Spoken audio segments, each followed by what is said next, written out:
Hello everyone, this is Jimmy and welcome to a Christmas Wonderland. Sorry, I meant Nuclear Earth Reirradiated. It's basically a Christmas Wonderland, right? Episode 9 today. So, last time we set up some auto-crafting with our ME system, and I encountered a bug with the applied logistics patch I was using before that was causing a crash. Well, it has since been fixed in the fork. So I've reapplied Trousers edition of Applied Logistics. We once again have our buttons here and all the really nice quality of life features that I've been getting to enjoy. So that's very good. Also, I've left our Atomic Reconstructor running for the last couple days between recordings, and all our chests are full. So I recently turned it off because the laser sounds a little bit annoying, but yeah, I skip these. I updated the pack too. Every time I update the pack, it like resets a few of these settings. So anyways, we have tons of stuff, lots of Certus, just stuff in general. In fact, I'm pretty sure these drawers were all filled within like 6-ish hours. We probably fill, or one crate an hour seems about right. But yeah, lots of stuff here. So in the pack update, the lens of the miner was actually nerfed a little bit. It uses a lot more energy to do its job now. So if I empty one of these out a little bit, it now uses, I think it's something like 300,000 and change RF to do a laser operation, when historically it was only using 60,000 plus a little bit depending on what like the actual block there was. So the cost has gone up about 5 times. All things considered, that's not a big deal. It just means that before I was able to run this at maximum speed like this, but if I leave it at maximum speed, we can see that our Atomic Reconstructor doesn't actually charge up in time. So it just means if I want to keep this running, I have to bump this. 17 ticks was the, as fast as I could run it before. Now we have to multiply that by about 6, about 100. Let's give it a shot at 100. So it's every 5 seconds we'll get a new ore. It's still way, way, way faster. Yeah, in fact, we probably go a little bit faster than this. But this is still way, way, way faster than the other miner we were previously using, right? The void miner, whatever. Although, I mean, in the day, it's been about 2 days, day and a half, 2 days since I recorded the last video. This miner has made, 2 crates worth of stuff, crate and a half, and that one filled up all 6 of its crates and then stopped. Anyways, another benefit of this miner is that there's some ores in here that we don't actually get from the other one. So ignore the poor ores. These basically don't count. I'm not going to bother processing them. If you process them, you get 3 nuggets or 4 nuggets if you pulverize it. Woohoo! But without compacting drawers in the pack, I think it's more trouble to compact the. I guess there's a compactor. I don't know. In any event, I'm gonna ignore the poor stuff. But it directly gets this here zinc ore, which is used quite extensively in Ender IO. So, anyways, this should see our resource problems taken care of for the near future. I'm gonna set up a thing to automatically empty these drawers into the ME system, I think, or these crates. I don't want to just directly mine into the ME system because I have a fixed amount of digital storage, right? With only 4K cells, these will actually fill up pretty quickly if I'm dumping one item per 5 seconds into it. So I'm just going to empty these crates out and then probably turn this off for now. I think it's done enough. All emptied out, and if we look in our storage now, you can see we have thousands of ores, thousands of iron ore, copper ore, yada yada yada. This should satisfy our resource demands for the near future. In the distant future, I'm sure we'll have to set up a high tier void ore miner.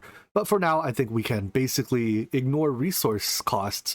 We just have to work on processing. And that really is the most fun part of modded Minecraft, in my opinion. So, let's set our goal today of getting to Radaway.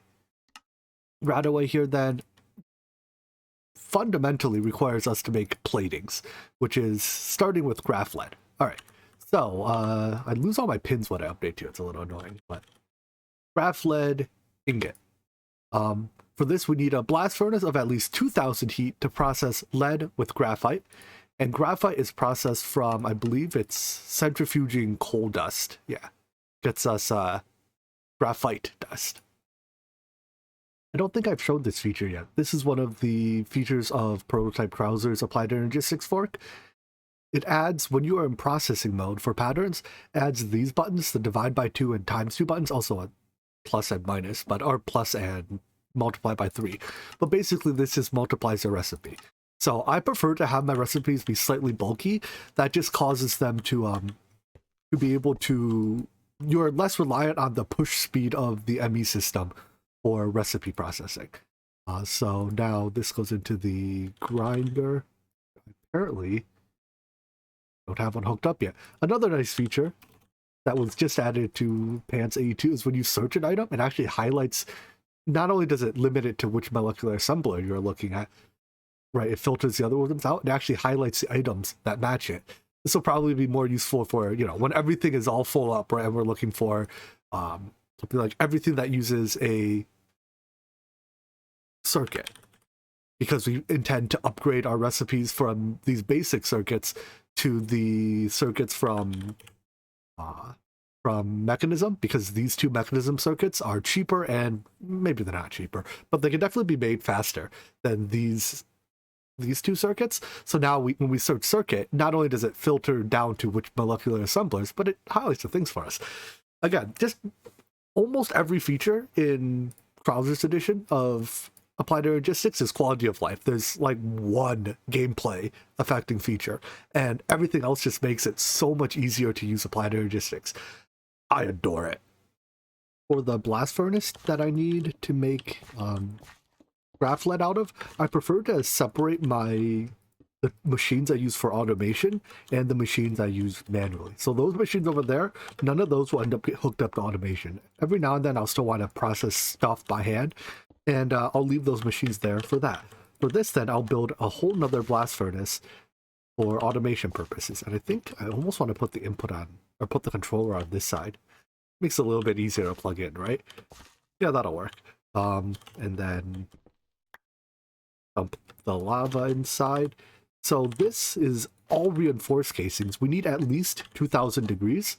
Let's see if this gets there. Yeah, that gets at 2200.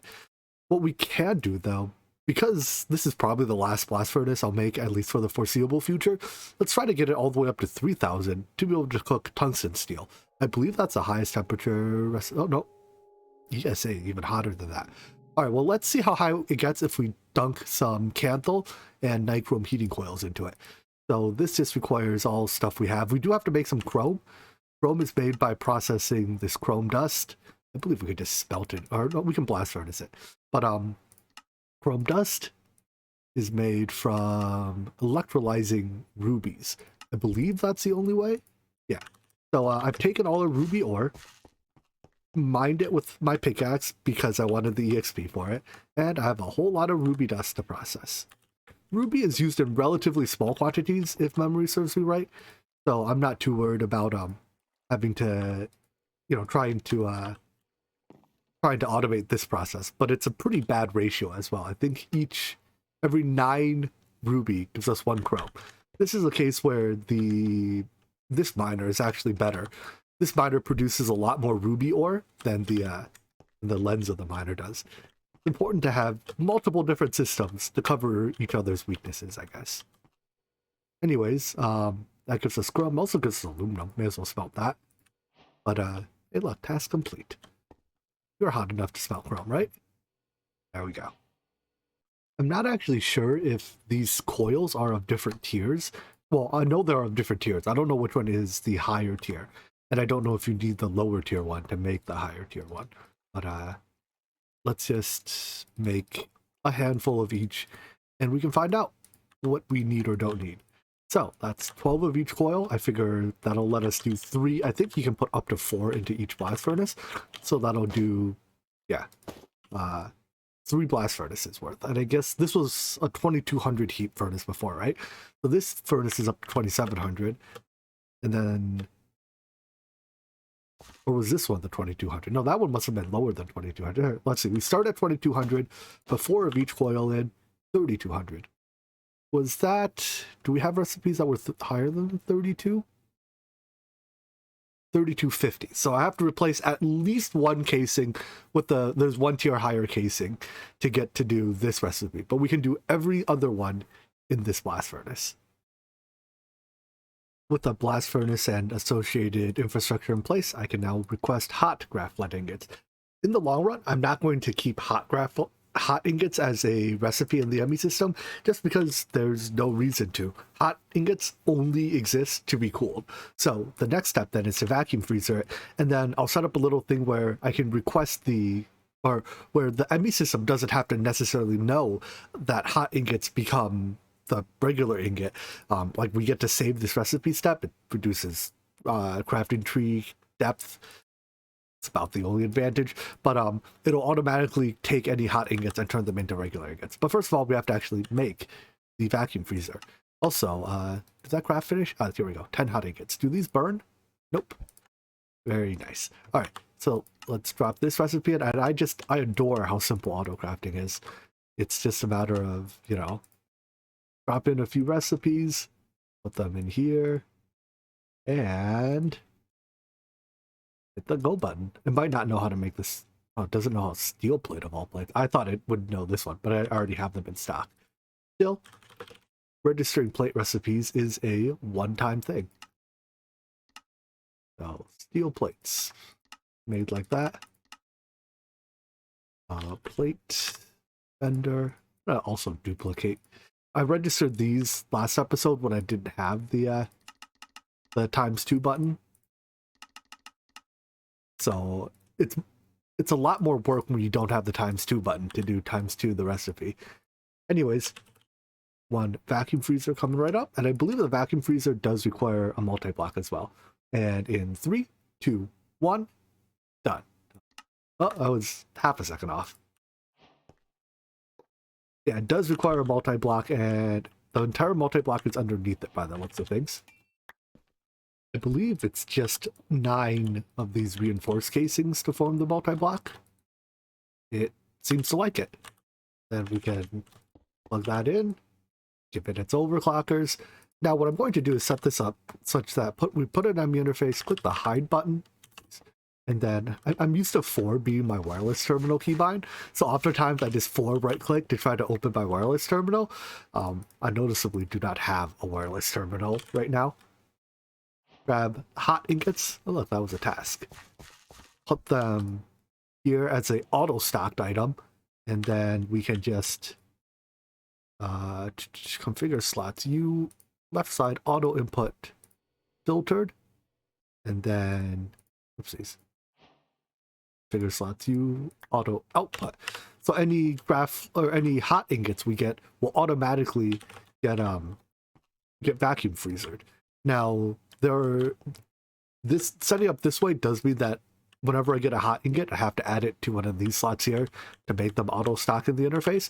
But I think that's preferable to having hot ingots as a crafting recipe, at least by a small amount. So now what I can do then is take the blast furnace recipe that makes hot ingots and just switch it over to making normal ingots. So even though the blast furnace will output hot ingots, those hot ingots, as soon as they get put into the ME system, will go into the vacuum freezer, and then when the regular ingots come out of the vacuum freezer, they mark the craft as done. Let's test that again. Make me 50. Nope, no blocks of coal. All right, let's teach you how to make blocks of coal. And then make me 50. Is that not what I literally just did? 1 block of coal. Block of coal. What? Whoops. When I imported the coal dust recipe, I used a chiseled block of coal. So this was one of the things that prototype supply logistics changes is that when you import a recipe, it actually has slightly different priority for choosing what to choose, like what item to grab. By default, it looks for items you have. So if you have a block of coal, it uses that block of coal. I didn't have a block of coal in my ME system at the time. After that, it looks for items you know how to make. So if you have a recipe to make blocks of coal, it grabs that at the time, I think I didn't have that either. I encoded block of coal after coal dust. So its third choice is to grab exactly the item shown in JEI. And if I just do this, it'll grab, well, because, yeah, it grabs, if there's already an item there, it leaves it alone. But it'll grab the exact item as shown in JEI. But now, because I have the block of coal recipe in, right, it's a crafty recipe, and I have the item, it grabs that one. It's 99% of the time, it's a nice feature because it fixes the issue where it grabs the wrong block. Which we observed a few times yesterday, or I guess 2 days ago, whatever, where when I was importing a recipe, like for these things that use circuits, it would grab the Mekanism circuit as opposed to the Techreborn circuit. Well, now, because using the logic I just described, it will always grab the Techreborn circuit because I either just have them in stock, or if I don't have them in stock, I know how to make them. So the Techreborn circuit gets priority over the Mekanism one. Anyways, craft lead ingots, 5th time's a charm, and we're off. So they're crafting. Did I put upgrades in all of you? Speed and energy. Let's see. There's overclockers in you. This is actually quite fast. The reason I'm willing to do my blast furnace work on demand is because of how fast the Techreborn blast furnace is. And the vacuum freezer is instant in comparison. All right, that seems to have done it. And 50 graph lead ingots. Awesome. So give me a medium tech reward. While we're here, let's just make this Nanosaber real quick because it looks like it's a good weapon. I also wonder, can the Nanosaber be overclocked, be enchanted? Let's find out. Yes, it can. All right, sharpness 3. Inactive. What's inactive? Oh, inactive is not an enchant. That's a sword. And decay. Oh, whatever. We can put looting on it later if we need it. Charge it up. In fact, it's probably worth making. Dang it, I did it again. I hit 4 right click. I should make myself a wireless terminal. I should make myself a crystal as well. A lapotron crystal. I believe we can make this into a charger, right? So to deal with MBT data weirdness on the lapotron crystal, there's a dummy item that just has no lapotron or no MBT data, and then you can turn that into the real lapotron crystal, which is a nice way to dealing with that, because lapotron crystal is infamous for being stupid about MBT data in its future crafting steps. Anyways, there we go. Shift right click to activate it. 22 attack damage. It's only 6 while inactive. All right, let's go hit something. Hello, buddy. Fools, I'm not afraid of you anymore. Yeah, get one shot. Yeah, get one shot. Do I have extra reach? Oh, don't get one shot. Fear me. I think I have extra reach. That's definitely extra reach. Oh my gosh, there's a lot of them. Alright, does it say extra reach as a thing? No? Alright, whatever. I like this weapon. And it turns out either the lapotron crystal cannot just be a charging thing. I know in IC2 there's like a charging lapotron crystal, which can charge your equipment and like your weapons and stuff. But there doesn't appear to be a charging lapotron crystal here. So I guess the lapotron crystal is useless. Alright, well, give me my low tech reward. Battery me up. Moving on then, what else do I need in order... Now that I have graph lead, I believe I can get into the Nuclearcraft machines. So the Nuclearcraft, let's see... At Nuclearcraft.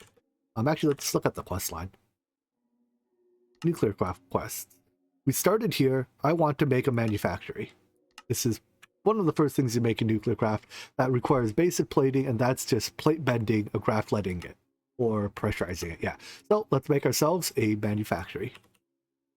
The manufactory, in many ways, is just a glorified sag mill, crusher type stuff. Most of its recipes take an item, turn it into its dust form. Although there are a few that are unique here, like the bioplastic recipe is unique to the manufactory, so it's not like 100% replaceable by other things. Anyways, in fact, there's... Oh no, once we get back here, this is all just the ore processing recipes. So it can be used just as an ore doubler, but again, it's not particularly fast. It takes it 20 seconds to do an operation by default. But it does take speed and energy upgrades, which have standard recipes. The thing is, even their standard recipes, like it's 2 iron, 4 redstone, 4 lapis, that's not particularly expensive for one upgrade. However, in order to make the machine fast, you realistically need like at least half a stack of upgrades. And half a stack of upgrades suddenly is 2 stacks of redstone, 2 stacks of lapis, and a stack of iron, plus, you know, the energy upgrade, which is a whole lot of quartz, gold, and obsidian. It's, yeah. I'm not a huge fan of the manufacturing, but we need it, so we got it. A nuclear reward. Ooh, I feel like some of the things I don't want to hold. Plutonium dust. I guess there's a little bit of radiation. Let's put this down before it poisons me. All right, what else do we need to make Radaway? These 4 machines. So that is a melter, a fluid enricher, a fluid infuser, and a chemical reactor. To make those things, we're going to need a couple other alloys. So this is just nether brick, and let's see, we can make servo we need ferroboron, we need advanced plating, which needs tough alloy, and it's made in a rolling machine. It's just steel, and I think that might be it, these 3. All right, so for this, we can make it in a Techreborn alloy smelter. Again, fast machines better than slow machines. Let's see. So that's steel and boron, and I assume I just have boron. I have a little bit of boron ore. Can this be ore doubled somehow? Manufactory doubles it. Industrial grinder doubles it. All right, let's. I guess we'll set up an on-demand industrial grinder. It's a weird machine to use on demand, but it's fast, so that'll work. As for the recipes that go in here, I'm just going to put it with only the main product. Well, I can't peek into recipes in this pack. So because the way the byproducts work, if we process, say, lithium ore in the industrial grinder, we get lithium and boron. And likewise, if we process boron ore, it's just reverse, right? 2 boron, 1 lithium. If I encode them both as true recipes, like with both outputs, and then I go and request boron ore, it doesn't actually know which one to do. So I'm just going to only encode the primary recipe or product, leave out the byproduct. The byproduct will get produced anyways and placed into the ME system. And then the next time I happen to need the other product, it'll just be there waiting for us already. So now if I request some boron dust, for example, 100 of it, and we look at lithium, right, this number will just happen to tick up. And in the future, if I happen to need some lithium, well, it'll be there waiting. So anyways, I think the next step is to make, was it tough alloy? Yeah. And, let's start with ferroboron. Let's do, we can't do steel ingot boron dust. We can if we use this furnace though, right? Yeah, screw it. I'll just smelt the ingot. Next machine to set up is the rolling machine then in order to make advanced platings. So this recipe looks like, I mean, it's basically a crafting table recipe, except you have to do it in the rolling machine. So to set up recipes for, or to set up automation in the rolling machine, make sure you lock it. The tooltip doesn't seem to be in the right spot, but whatever. And then set up one set of items in here just as the pattern. So if you don't lock it and it is powered, it'll consume that set to do an output, like to produce one set of output. However, if you do leave it locked, it'll use that set as like a recipe, a pattern, so to speak. So now when I order additionals, if I drop the interface here, put the pattern into that and configure the inputs, configure inputs on this machine, by the way, is awful because you have to configure every, oh, I didn't lock it. Did I not lock it? I swear I locked it. Don't set auto input. Just let the, oops. I was saying, don't set auto input. Just set it as an input side. It'll figure out what items go into which slots on its own. All right, and then if you have a right pattern there, and then do set auto output. So let me get, it is locked. Hello? Let me get one more setup. I did the thing again. You know what? I'm making my wireless terminal. On second thought, I'm not making my wireless terminal. I have one Ender Pearl worth of materials. Rip. There we go. I don't know why it crafted one copy last time, but you put the items here. This serves as a pattern. And now when I go and order advanced platings, in the wireless terminal I can't afford. If I plug it in. Dang it, I always forget to plug my MV interfaces in. And I'm also out of conduits. Ugh, nothing's going my way. We should now be able to order advanced platings, and it will automatically do all the steps and eventually give us advanced platings. Nice. So with that, we can make these few machines. One melter. Oh, don't have nether brick. I suppose I may or may not have used all my netherrack, huh? Let's turn this off so that you are no longer consuming netherrack, and we'll get a couple pieces of netherrack again. Let's try that again. A melter. Very good. A fluid enricher. I don't even know what this does. Apparently I don't know how to make hoppers either.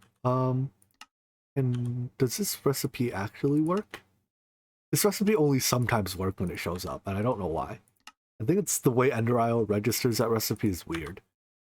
Anyways, fluid enricher, fluid infuser, and chemical reactor, which I guess has the word fluid in its tooltip, so it shows up when I search for fluids. Yeah, one more recipe. I'm about half-ish, a little bit over halfway through my molecular assembler slots. We're going to have to add more in the near future. But get one of each of these. And some of these work in fluids, which does make it more difficult to automate. I imagine the things that have fluid in their name tend to, yeah, like when you're using fluids, it's kind of tough to automate with applied energistics because applied energistics can't treat fluids as first-rate items. So anyways, my goal is to make Radaway here, right? In fact, let's grab one of each of the machines just to get all the quests complete. 14 graphite ingots. Free stuff. Alright, so grab some uranium, some graphite, some ferroboron, and why is this one not open yet? Because I didn't pick up my melter. And a melter. Ooh, look, Radaway. We did it. We completed the Radaway quest. Very good. So I've wanted this for some time. Radaway removes 600 rads, whereas this removes 83. So we don't get to insta-eat it. But if we do it, look at how fast that bar on the left decays.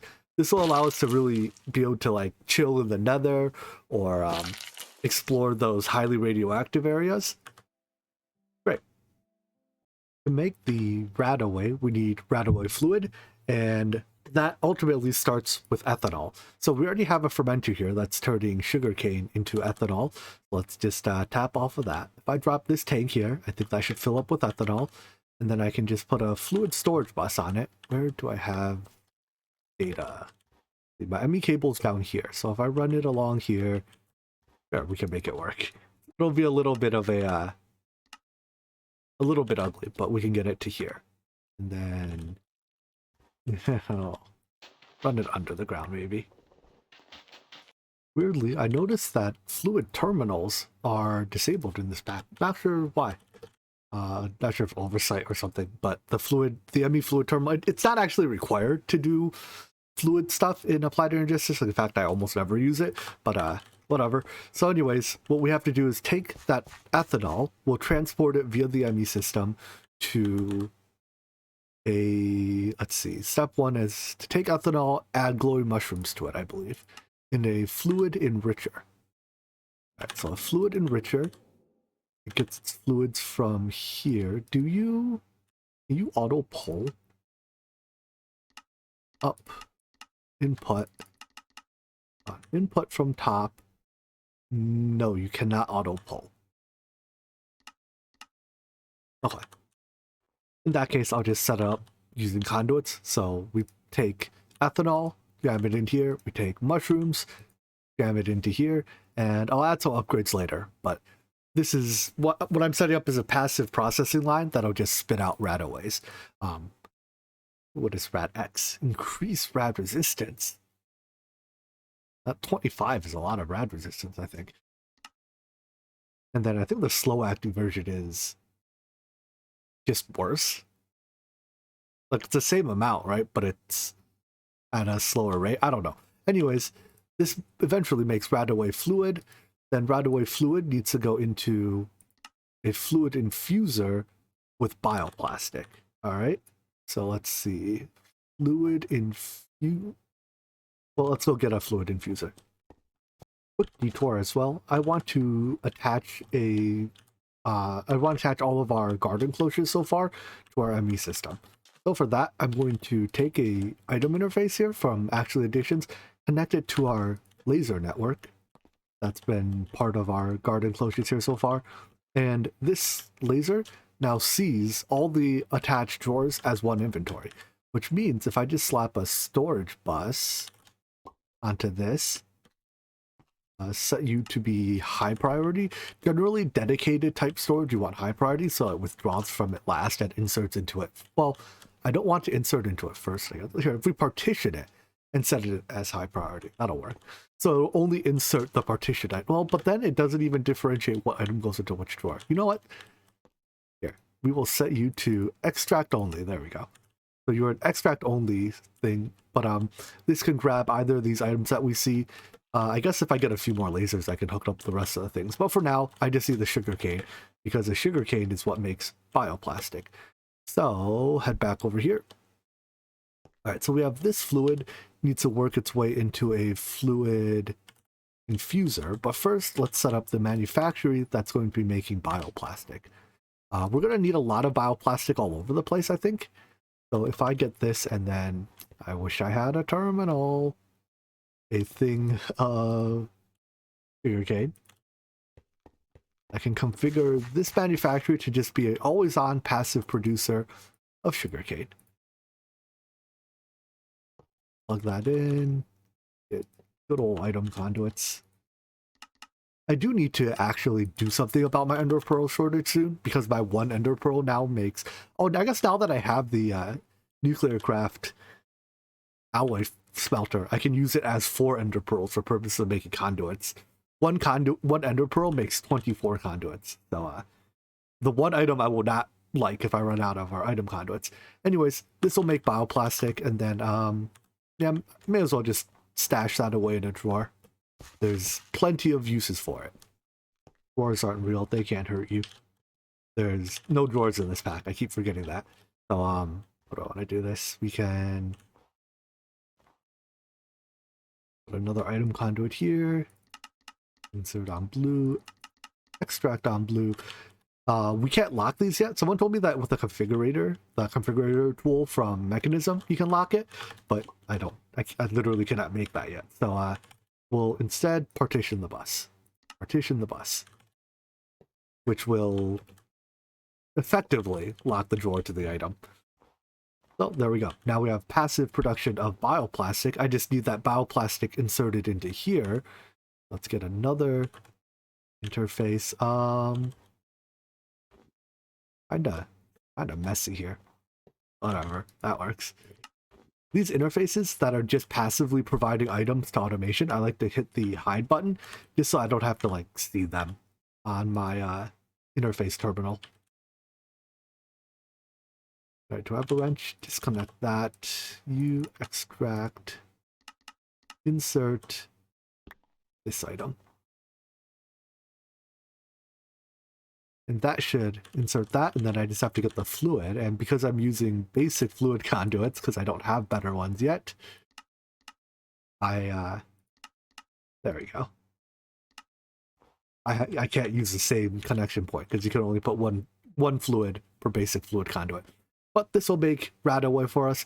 I think just the one output slot's here enough. I don't need a whole bin, 4,000 pieces of Radaway, right? This will buffer 64, and 64 Radaways is plenty. Now that we have bioplastic, though, there's a couple other things we can do with it. For one, there's this Rad-X stuff here, which, 25 rad resistance, I think it's very good for exploring the the awful places. In fact, let's make a couple pieces of it just for testing out. We can make medium shielding, but I think what I really want are the hazmat gear pieces. Hazmat gear should provide us with, does it say how much rad resist is on it? Hazmat. Yeah, each piece provides a couple points of rad resist. That's relative to what we're currently wearing, which is 0.01, right?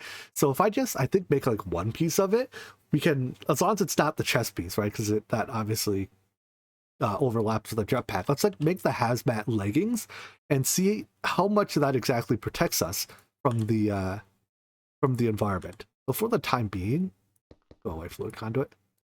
No, I'm trying to access the conduit settings.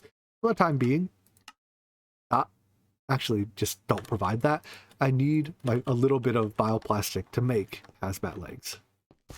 Well, turns out it's a bit more complicated than I thought. The hazmat gear requires heavy shielding, and that is beryllium DU plating. Maybe we can make this? How much uranium do I have? I do have a fair bit of uranium. I think if I take this uranium, we can process it into... Let's see. I need to process it into the Nuclearcraft uranium. I think step one is to turn it, like use any type of ore processing. Industrial grinder will do, I guess. Gives us some byproducts. And then we smelt this into, or maybe we can leave it as is. Yeah, we can leave it as is as dust. You isotope separate it into these two types of uranium. There we go. And then it's uranium-238 that I need to make DU plating out of advanced platings. Okay. Yeah, we can do that. The isotope separator is a machine that I usually don't run on demand because it's typically used to make nuclear fuels that go into a reactor. And you probably don't want to be crafting your reactor fuel on demand. You know, you kind of want that being done passively. But for now, I'm just setting one up to process uranium dust into uranium-238, which should allow us to make the hazmat leggings. So, nope, it does not. What's missing? Beryllium. What does that take? A feature of Browser's Applied Heuristics is this screen you can access JEI from. So anyways, it is smelt the dust. Does it come from rock crusher? Yeah, it comes from rock crushing and andesite. Okay, I can make a rock crusher. I think the rock crusher outputs are all chance outputs, which makes it relatively difficult to do as on demand. Also exceptionally slow. So I'm just gonna run, a couple batches of stuff through it. But I think it's time for upgrades. And let's just give it 10 speed and 10 energy. My obsidian supply at the time is a little bit low. I have a whopping 9 ingots. We'll have to automate that at some point. But for now, I guess we can settle for 8 energy upgrades. Let's do 8 of each, and I think that'll make the machine... The first few upgrades are actually the most impactful. They have a linear impact on processing rate, which means that they have an inverse impact on processing time, right? So I get 8 of each. You technically don't have to use the same number of each, but yeah, it's nice to do it, I guess. So yeah, the first few have the biggest impact. Like having 8 gives us an 8x or a 9x speed, whereas going from 8 to 64 gives us, goes from 9x to 65x. Anyways, that gives us enough beryllium for now. So take this, smelt it, and I guess we'll do smaller batch than usual in the furnace. All right, so that should let us make hazmat leggies. They incidentally have at least as much armor. They have more armor than iron. I think it's less than diamond. Right, so this here, we're gonna borrow these upgrades now that you're done with them, and move them over to the isotope separator. So far, I've been okay with all my recipes being on demand because of how blazing fast the machines I've been using are. Now that I'm starting to get into this Nuclearcraft stuff, it is not blazing fast. One could even consider it glacially slow. Let's also try out the RadX medicine. I guess it's kind of medicine. All right, so let's get one of these and the hazmat legs, which should have just finished up. Advancement made. So wearing the hazmat legs apparently effectively reduces our radiation exposure in the base to 0, which is good. We can now live here. I mean, like it's still not it's not truly zero, right? But we can kind of like stand here without dying, which is a good trait for bases. I like that trait in a base. What I'm really curious about is how protected are we to approach these awful danger zones, right? This radioactive bog here. Before, if I didn't have this on, let's see, it's 39. So it's still 39 here, actually. With it on, it's 5, huh? I wonder...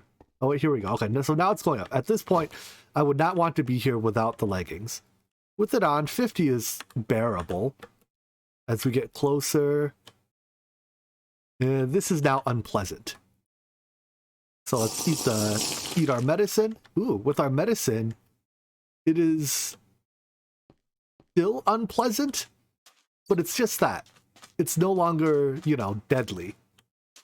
All right, so now that I'm here, did I bring a bucket with me? No, I should have brought a bucket of this this corium. If you jump in it, I think it burns you. Obviously, don't do that. Poisons you too. Excellent.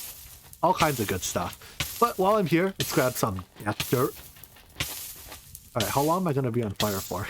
Can I stop burning, please? This stuff is highly radioactive. Oh, so that's probably where the radiation is coming from. The dirt here. What else is here? Death shrooms? Give me some death shrooms. What are these used for? Do they give me increased radiation resistance? No, they do absolutely nothing. What is the quest? Wait, why was there a quest for them then? I recall seeing a quest in the Welcome to Hell section, right? Somewhere? Maybe? Ah, whatever. Yeah, here it says, perhaps the death rooms have some benefit to them. I've been lied to. There's no benefit to them. Apparently there's ores further down here. We can go digging for those later. Maybe with a vertical miner. Vertical digger. This seems like a good thing to put to dig for ores in places that I don't want to hang out in. But yeah, with the equipment we have now, I think we can at least briefly venture into these death biomes. Still wouldn't want an extended stay here, but a brief stay is not going to kill us.